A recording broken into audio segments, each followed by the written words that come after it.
Kung gusto nyo mang matikman tong malalaking talaba na ito na super linis at talaga namang sulit na sulit ang ibabayad mo sa halagang 200 NTD to 250 ay meron ka nang unli talaba, ay tara, samahan nyo nga kami ni Jollibee pumunta ng Tainan. So ano bang hinihintay nyo?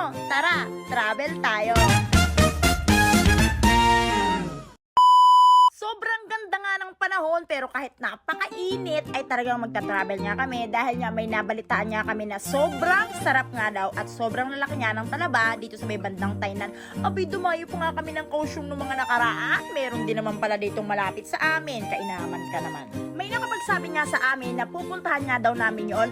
Dapat grupo talaga kami. Syempre bida-bida ako. Gusto ko lagi ako nauuna sa mga bagay-bagay kaya uunahan ko na sila.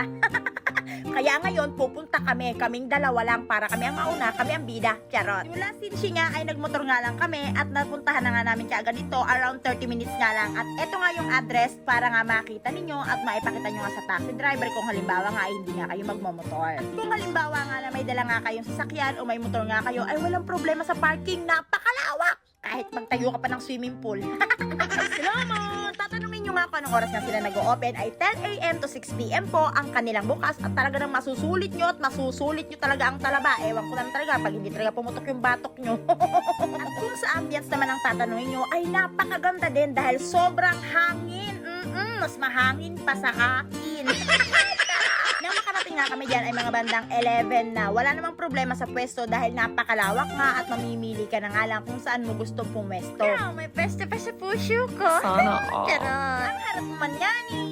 Wala nga problema sa mga inumin dahil may mga binibenta nga din sila dito. May mga juice at alak nga. Dito nga sa gawin na to ay dito mga makukuha ng talaba na nagkakahalaga nga ng 200 NTD doon sa maliliit at 250 NTD nga doon sa malalaki. Anli talaba nga yan, so anli kuha pero isa-isang basket nga lang daw sabi ni Ai. Kaya nga hindi na nga kami nagpatumpik-tumpik pa.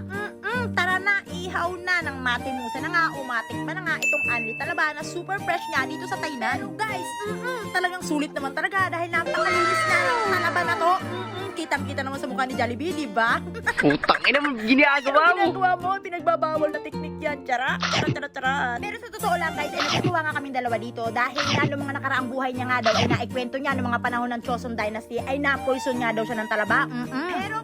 Pero sa mga nasaksihan ko nga at nakita ko nga kung paano ka nga kumain ng talaba ay parang nahihirapan akong paniwalaan ka.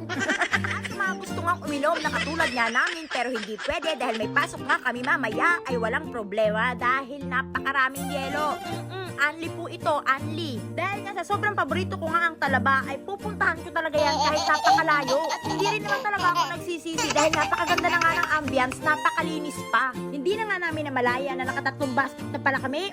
Sabi nga ni Jollibee ay kung wala nga kaming pasok ay malamang baka hanggang alas 6 kami din eh. Aba, na-poison ka pa ng lagay na yan ha. Anyway guys, sa mga gusto nga pumunta dito at gusto nga matry yung anli talaba dito sa may bandang Tainan ay must try nga at highly recommended nga dahil sobrang linis nga at ang ganda pa ng ambience. So ayun lang guys, dahil may pasok pa nga kami mamaya, i-like nyo na tong video na to and pakishare na din at papalo na din para sa mas marami pa tayong lugar na mapupuntahan at marami pa tayong mga pagkain na matitikman. Ako to si Sha, isang OFW dito sa Taiwan. Tara, travel tayo!